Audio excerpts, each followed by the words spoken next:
It's a pleasure to be here, and I just think today's programme is fantastic because we've got such a cross-section of the sector, and it's just wonderful to be speaking at a conference where I'm not sandwiched in between everybody from another national museum, and it always feels like the pressure's on there.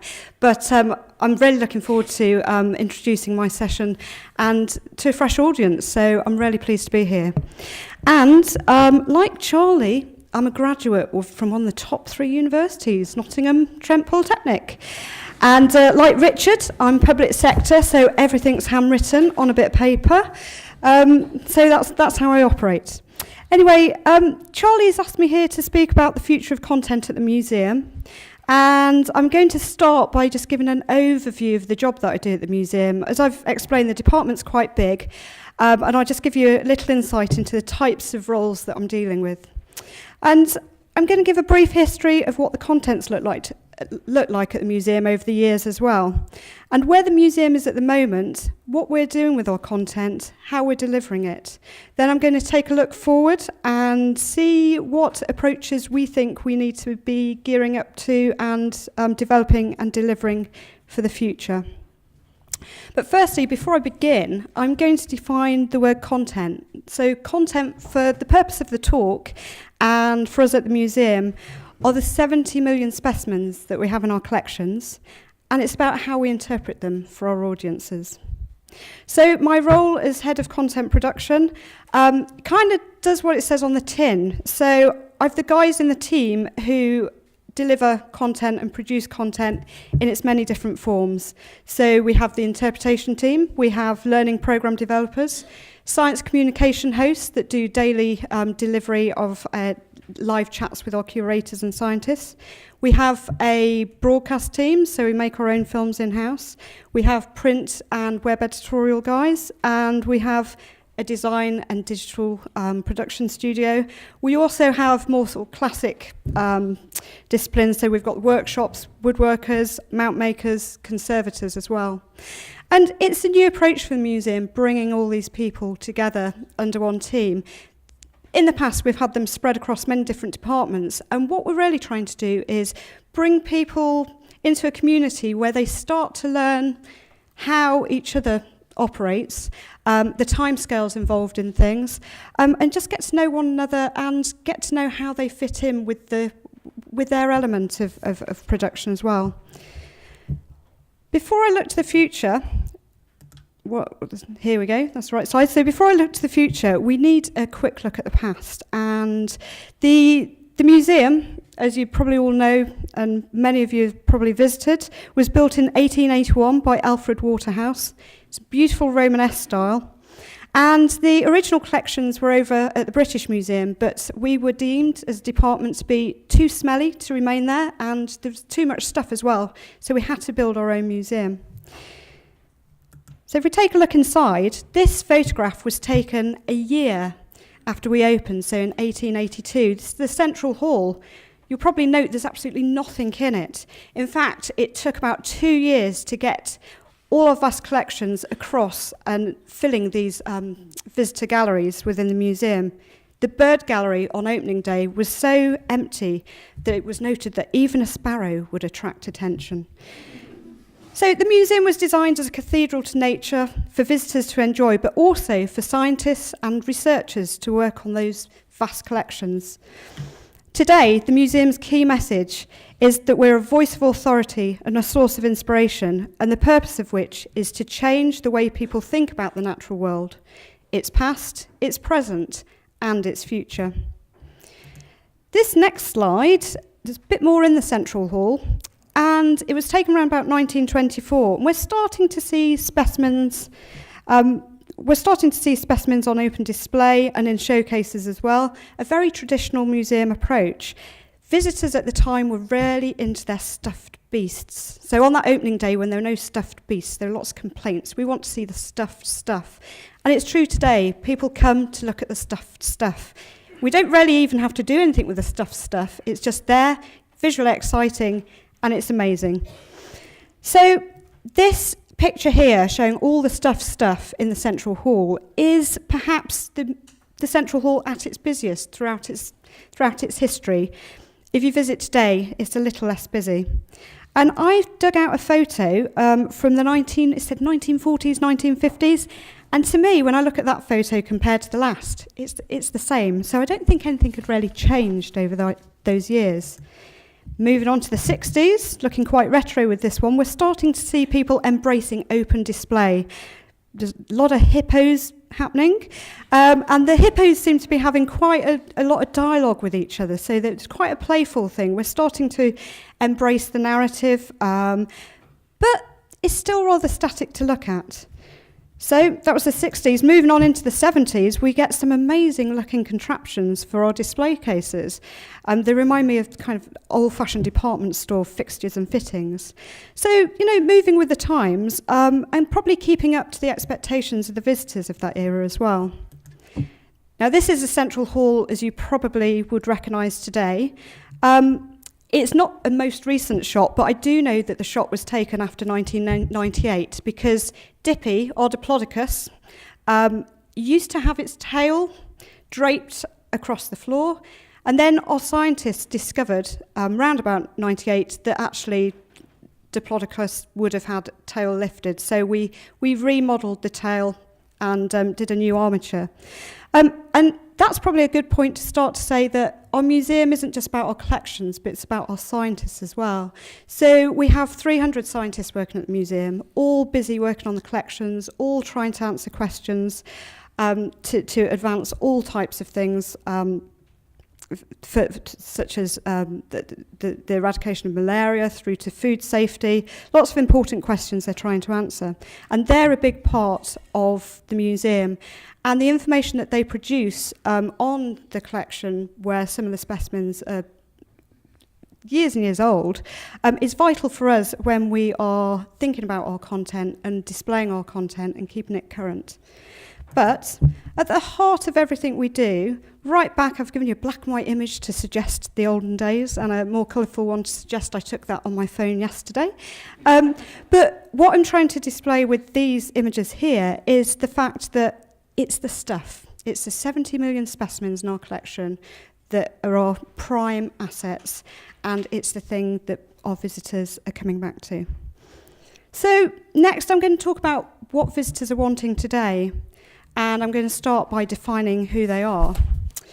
Well, we get quite a lot of them. That's Central Hall, taken on a half-term holiday day. It gets absolutely packed in there. We've hit the 5 million mark. In fact, we're over the 5 million mark in terms of visitor figures per year. And we've defined 3 main audience targets that I'm just going to give you a bit of detail on. And these are segments that we're now targeting because these are the main guys that we're wanting to attract. We have the learned liberals. They're progressive, middle-agers, all-round passion for arts and culture. They're interested in nature. They're liberal, socially aware and strong-minded, quite spiritual, adventurous, and they like to be challenged.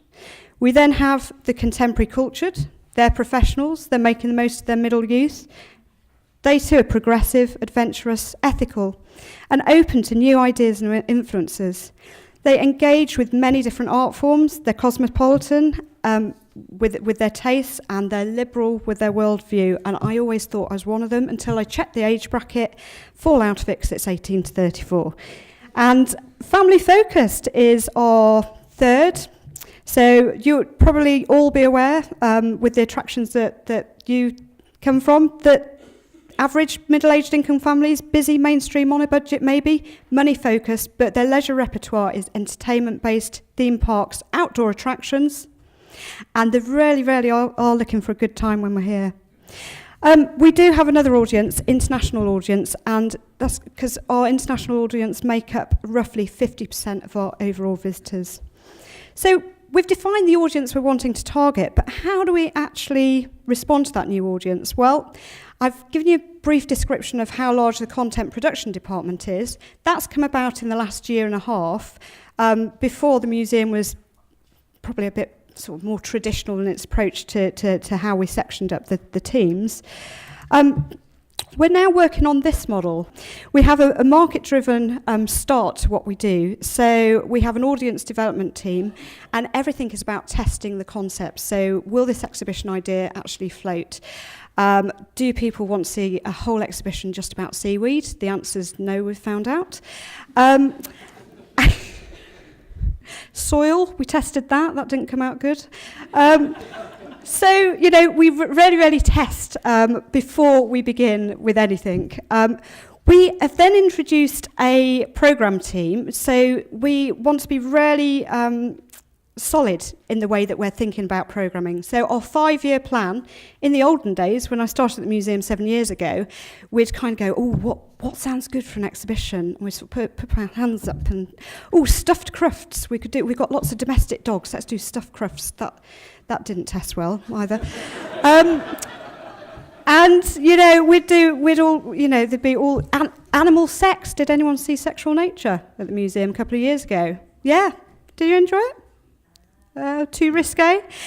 Well, that came out of one of these, stuffed crufts, no animal sex. And we actually went with that one, and it was really successful.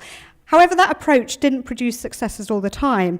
And we've started to sort of tell ourselves off a little bit and think, well, we need to be a little bit more consistent, maybe a little bit more academic in our thinking. So how do we do that?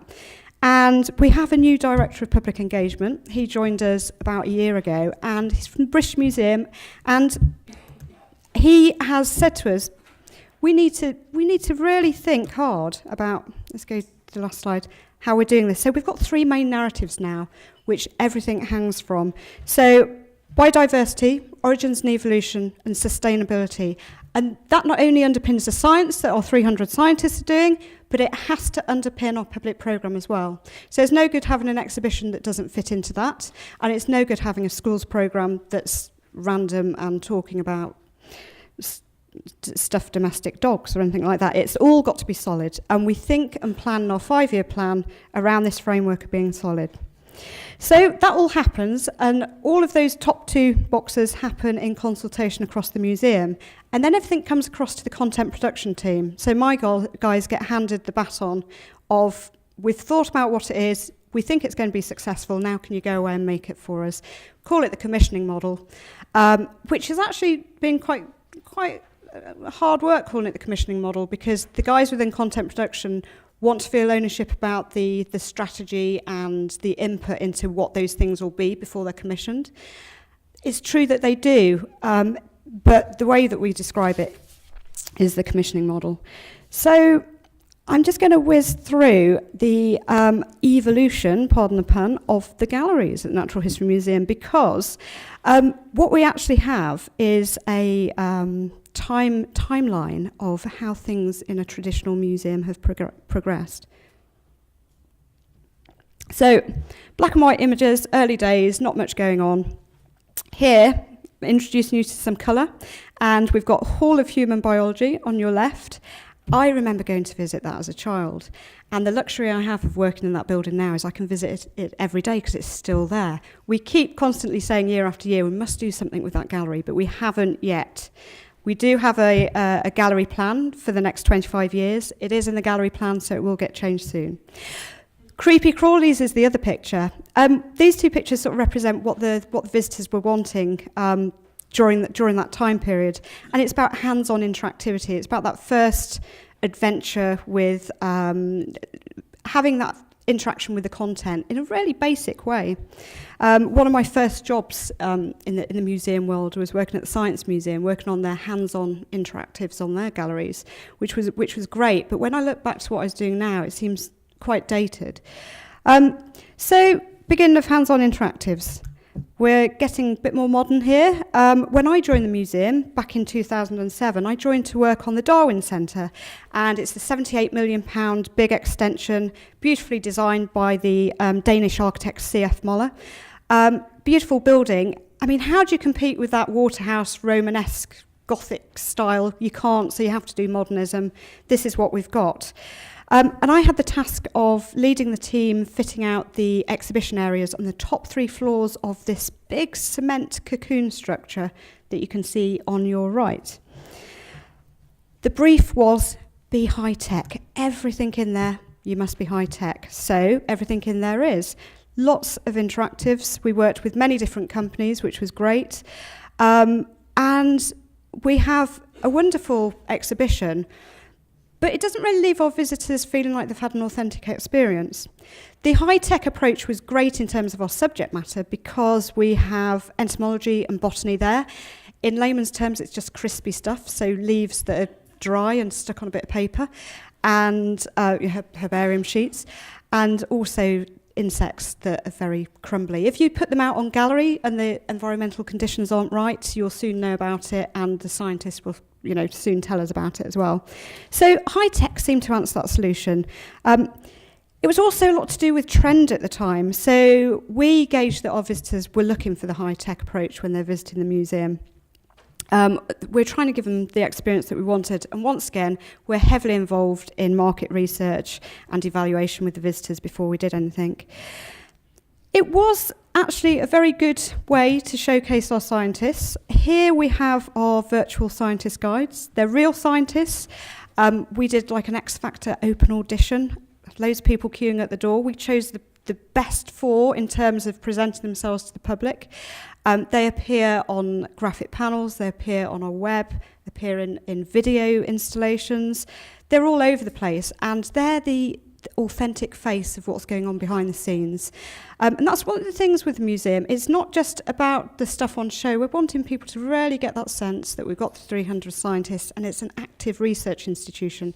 In fact, internally, there's not a divide between science and public engagement, but there's always been tension there, and we describe it as a quite wrongly sort of a museum with all this research attached, but the scientists go around telling their peers that it's almost like a university with a little museum attached to the side. So it's really important that we share with our audiences that scientific work. We did a few different things in terms of tech stuff for the Darwin Center. These images here show the Nature Plus system. It's a bit of bespoke kit, and I'm going to use the word bespoke quite a lot over the next slides. It's going to be a key word. So a bit bespoke kit, which we invested very heavily into. It's about creating a circle so that the visitor is thinking about the museum when they're at home, and then they have a return trip. If it's a virtual return trip on the web, so be it. Hopefully they'll come back in real life too. And it's a credit card size bit of card with a barcode and a unique number as well. And the idea is to go around all these interactive kiosks that are in the Darwin Center, swipe the card, collect your data, and then access it once you're back at home using this unique code. Great, but you could just go on the website and do that anyway. So we've found that it was innovative of its time in 2009. However, technology has superseded it. It looks of its time, so we need to roll with the times and keep progressing and keep doing new things. And we learn with each gallery. So it's not a bad thing at all, but we build on our experiences and build on the technology that's out there. Following the Darwin Center, we opened Treasures in 2012, and the idea is that it's a gallery where if you've only got half an hour when you're at the museum, you go, ask a guide, what can I do in half an hour? Go to Treasures Gallery, you will see our top 22 objects from the collections. They cover across all of the departments in our collections, and they give you a real insight into the wealth of material that we have here. Space was tight. It was a tiny little gallery. I think originally the gallery used to be a staff canteen back in the day, but really, really tight space. And in order to maximise that space, we decided we'd deliver all of our written content on digital screens. So screens about the size of iPads. They weren't iPads. We tested those, but it just wasn't going to work in terms of durability. So all of the text is delivered on these little screens. Really lovely, really high tech. And the fans of high tech in the museum started to rally around and say, this is it, this is the future. So everything we do from now on. For example, we're redeveloping the whole of the central hall at the moment, so that people are saying, well, all the text needs to be delivered on this system. It's so fantastic. But actually, if you think about it, you wouldn't want a museum the size of ours to deliver everything in that way. It's about choosing what's appropriate for the audience. And I really think this is great for this gallery, small gallery, but we shouldn't be doing it everywhere. There's another example. Back in the Darwin Center, we did an interactive wall, which I'm going to use that bespoke word again. It was bespoke kit, so we invested heavily in it. It's a really lovely, beautiful piece. It showcases climate science work that our scientists are doing. There are sensors in the ceiling, so as you approach, you change the content of the wall. The moods change with the colours. It's brilliant, but it was so labour intensive and is still resource intensive to maintain that it actually took resources away from other things that we should be doing, such as upkeeping our websites, the simpler things that we should be doing. So the museum started to become rather tech-heavy, and there was another example, which is our interactive film. Pioneering when we launched it in 2010. Basically, it's augmented reality. You sit within this small amphitheatre that we have in the Darwin Center, and you have a screen in front of you, and with that screen, you can be in the same room as a dinosaur or early man. It's fantastic, and was so heavily resourced to get up and running, and so heavily resourced in order to keep maintained and running, that it was quite hard hitting for our other areas as well. So we know that we're wanting to use these technologies in the museum, and we've done some great projects over the years, but we're also learning along the way. And we need to now think, how do you do that in the best possible way, in terms of our staff time and the money that we have available to us as well. And also, we don't want to be looking too dated too soon. So we can think about it in terms of, we've got the 70 million specimens at our disposal in the collections. They're the stars of the show. And we now need to look outside the museum for communicating those collections and collaborating more with innovative partners. And kind of putting the pressure on the innovative partners to do the tricks, and we provide the content. An example of this is something that you can see out in the lobby. It's the Interactive Explorer table. So we teamed up with David Hughes, the Interactive Institute. And David, are you in the room at the moment? There you are. So please, everybody over lunch, go and explore the Inside Explorer table. It basically uses thousands of images captured by CT scanner to create highly detailed 3D reconstructions. We've got one just installed on one of our Darwin Center galleries, and we also have a roving one. And the great thing about this is not only does it present content in an innovative way for our visitors, but it also is a research tool for our scientists. And just talking about scientists, this next image, just looking at the time, I think I'm okay. This next image is one that David helped to scan. If I tell you what it is, you can probably make it out. It's an anglerfish, so one of those ugly fish with the kind of... Anyway, anglerfish. And our scientists gave it to us saying, we did a call out, what would be interesting to be one of the first natural history scans that we're doing? And one of our scientists, James, came to us and said, I've had this hairy anglerfish, I think it's a technical term. It's very, very rare. I've had it in the collection for 13 years, and it has a massively distended stomach, really, really bloated, dying to know what's in there, because obviously its last meal is still in there. Because it's such a rare, hairy anglerfish, we don't have much detail in terms of scientific detail about what they eat. We can't afford to operate on it and go in with a scalpel because it's such a prized specimen. Let's scan it. Let's see what's in there.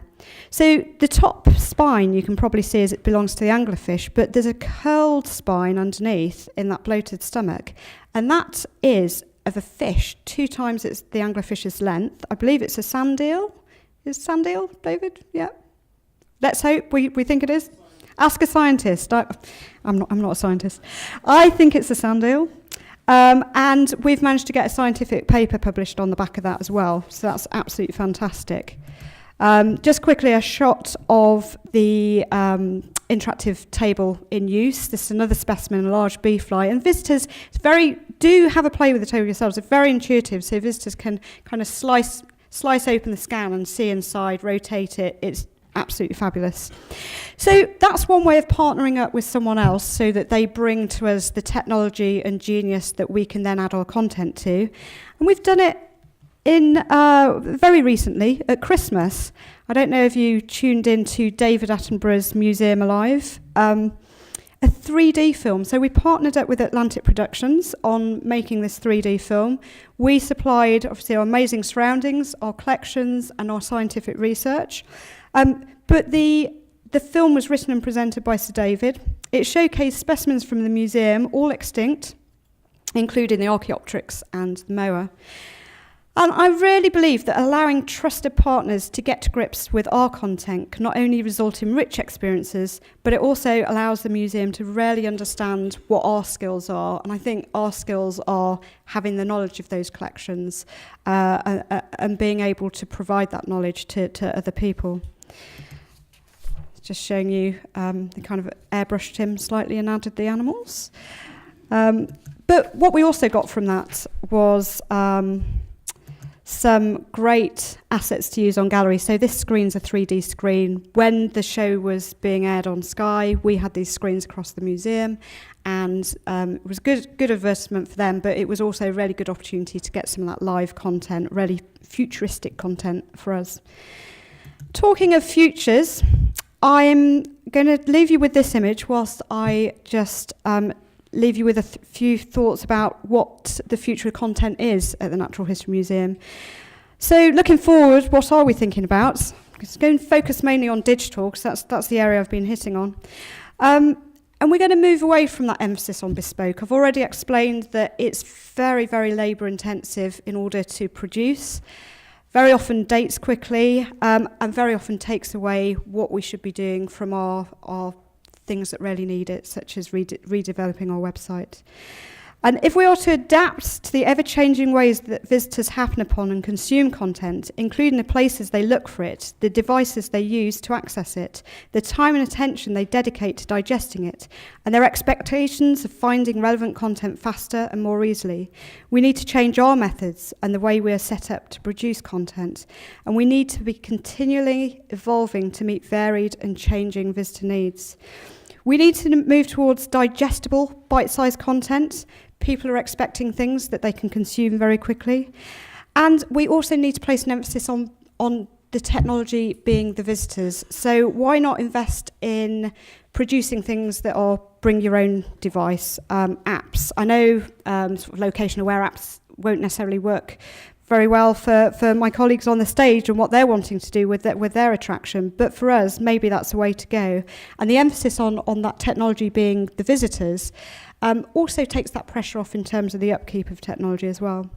We need a more open and contributory website where scientists can update their own web pages. We need to train them to be more digitally minded and write for specific audiences. We need to think about mobile first and mobile only. And we need to prioritise web design for our mobile audience, following the way the technology is going. And we need to shift to a model of operating that isn't about digital being an add-on, but digital being thought of as part of everything that we do, as the whole part of the process. And we've already moved away from having a dedicated digital team and spreading them across content development and other areas in the museum, and that's really helping to spread the message with other colleagues that we can think digitally when we're thinking about interpreting our content. So we need to also recognise an ongoing shift towards social media, mobile and data-driven content, and we need to be encouraging our scientists to act with authority and engage directly with our audiences through social media, and hopefully giving small, high-impact bits of content through social media and bringing them onto the main website and attracting visitor flow that way as well. So we're not doing this all on our own. We have partnered up with a digital consultancy who are currently scoping out a digital strategy for us. And it's really important that we do recognise that visitor expectations have changed, especially in the things that we can look at and see as being dated on gallery. We've got more and more tools at our disposal to deliver that content. And I'm going to leave you with the big thing that it's all about. The core of the museum is about connecting with the authentic, and it's about connecting with those 70 million specimens, and it's about connecting with our science. And that simply is the stuffed stuff that we are, and that's at the heart of everything we do. Thank you so much for listening. And questions.